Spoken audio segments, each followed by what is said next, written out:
파격 또 파격. 마네의 풀바도의 점심 식사를 소개하겠습니다. 마네는 풀바도의 점심 식사를 그리면서 두 명의 벌거벗은 여인과 두 명의 신사를 주인공으로 해서 그림을 그렸는데요.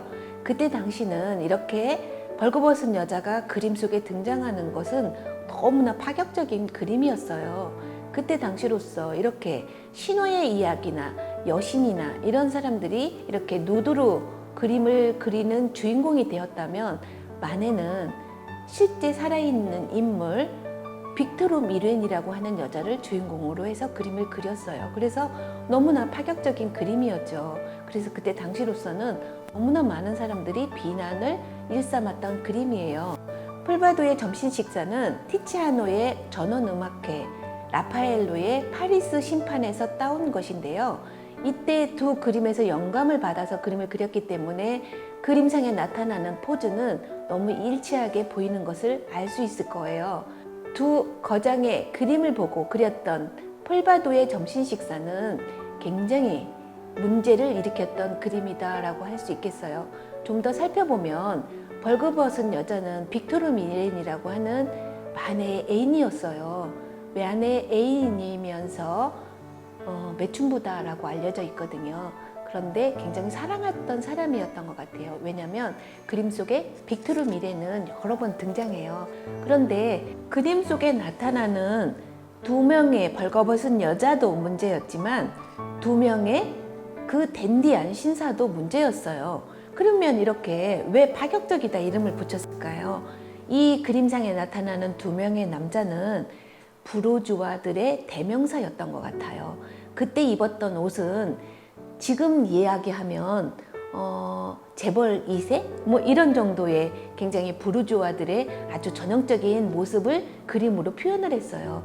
그러면 이렇게 부르주아들의 위선, 그리고 벌거벗은 여자의 모습이 왜 이렇게 문제가 됐을까요? 이 그림을 그렸던 그 당시에는 부르주아들의 위선이 굉장히 문제가 되었던 파리의 그 시대상을 보여줬기 때문이에요.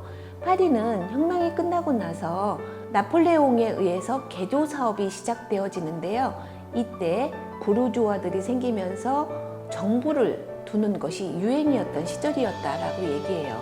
그래서 마네는 이렇게 파리의 무분별한 남성, 여성의 문제를 이렇게 그림으로 고반한 그림이다라고 하기 때문이에요. 그래서 부르주아들은 위선자였던 이 상황이 너무나 그림 속에 나타났기 때문에 우리를 위한 도발적인 그리고 파격적인 그림이었기 때문에 문제작이 되었던 것 같아요. 그래서 그때 당시로서는 이 그림이 굉장히 반향을 일으켜서 걸지도 못할 정도로 큰 문제작이 되었다라고 알려지고 있습니다.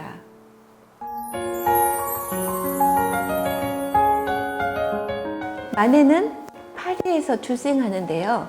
아버지는 법률가였어요. 또한 할아버지 또한 법률가였어요.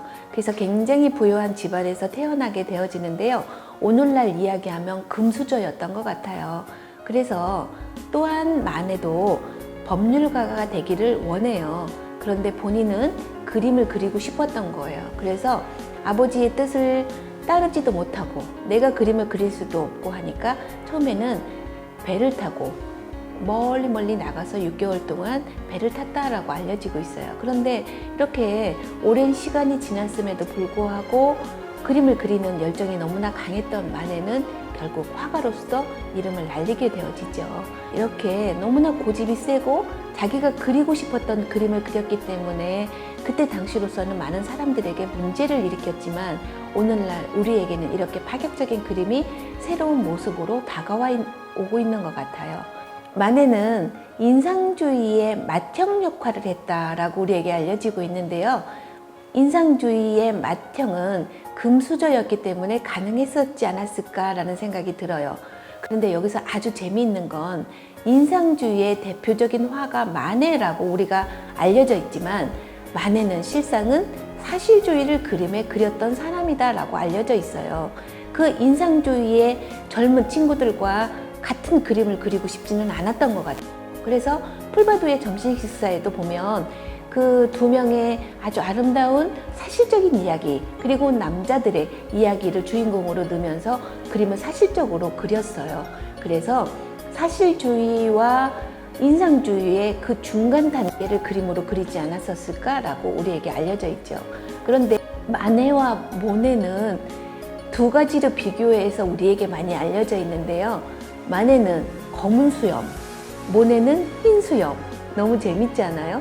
그리고 또 금수저, 흑수저 뭐 이런 이야기도 나오고 있고요.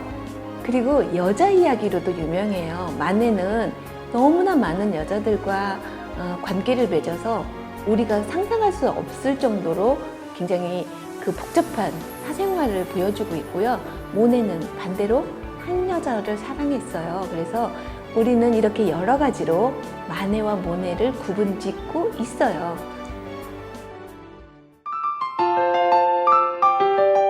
마네는 인상주의 화가로서 많은 그림을 남겼지만 풀바도의 점심 식사를 그렸던 이 빅토르 미렌을 가지고 또 한 번 그림을 그리게 되는데요. 여러분 잘 알고 있는 올랭피아예요.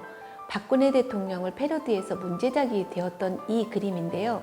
이 그림은 여인이 이렇게 누워있는 모습을 적나라하게 그렸던 그림이에요. 그래서 이 그림은 그때 당시로서도 너무나 파격적인 그림이었다라고 우리에게 알려져 있어요. 그런데 이 그림이 왜 이렇게 문제작이 되었는가라고 살펴보면 누워있는 모습 속에 천사를 그려 넣음으로써 우리에게 여신이라고 불리는 그림들이에요. 그런데 마네의 그림에서는 살아있는 매춘부의 여자를 그림으로 넣었기 때문에 이게 문제작이 되었었겠죠. 이때 당시로서는 일반인이 누드로 그려지는 것은 허용하지 않았던 시절이었기 때문이에요. 그런데 이렇게 매춘부를 그림에 집어넣었죠. 그런데 이 그림을 좀 더 살펴볼까요? 이 여인이 꽂고 있는 이 난꽃은 우리에게 최음죄로 알려져 있어요. 그러니까 벌써 성적인 그 요소가 담겨져 있죠. 그리고 그 여인이 두르고 있는 이 목걸이는 초코라라고 이야기하는 이 목걸이는 번호표와 같은 역할을 했다라고 알려져 있어요. 이 여인이 가지고 있는 이 팔찌 또한 번호표와 마찬가지거든요. 그러니까 굉장히 파격적인 그림이다라고 볼 수 있겠죠. 그리고 그 그림상에 나타나는 꽃다발을 든 하녀의 모습이 보이는데요. 흑인 여성이 꽃다발을 가지고 왔죠. 오늘 고객이 내가 너를 사겠다라고 하는 징표였다라고 얘기하고 있어요. 그러니 오늘날 매춘부가 그림에 들어가져 있고 이렇게 체음제나 번호표나 이런 것들이 그대로 드러나져 있었기 때문에 굉장히 파격적인 그림이었다라고 해도 과언이 아니죠. 그런데 여기에서 벗고 있는 여자의 모습은 굉장히 창백하고 시체와 같다라고 비난을 일삼던 시절이었던 그림이 되겠어요.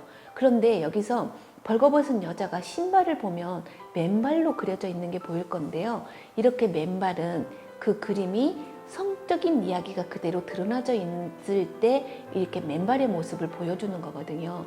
그러니까 이렇게 이 그림은 문제작이 되어질 수밖에 없죠. 그리고 여러분 그림을 잘 찾아보세요. 검은 고양이 한 마리가 있을 거예요. 이 검은 고양이는 남성의 성기나 아니면 여성의 성적 본능을 이야기할 때 쓰여지는 것이 고양이다라고 이야기를 해요. 거기에다 고양이가 치켜든 꼬리는 남성의 남근을 이야기하기 때문에 문제작이 될 수밖에 없었겠죠. 이렇게 파격적인 그림은 굉장히 비난을 받을 수밖에 없었던 그림이었다라고 하고 있어요. 그런데 좀 전에 언급한 바와 같이 풀바도의 점심 식사나 올랭피아는 이렇게 파격적인 그림도 문제지만 가장 숨은 뜻은 그림상에 나타난 부르주아들, 돈 많은 사람들에 대한 고발이었기 때문이에요. 이해가 되시나요? 이 벌거벗은 여자의 몸은 결국은 남성들에 대한 부조리함을 고발하는 그림을 마네가 그렸기 때문에 이 그림은 좀 더 사람들에게 비난을 받을 수밖에 없었던 그림이다라고 우리에게 알려져 있어요.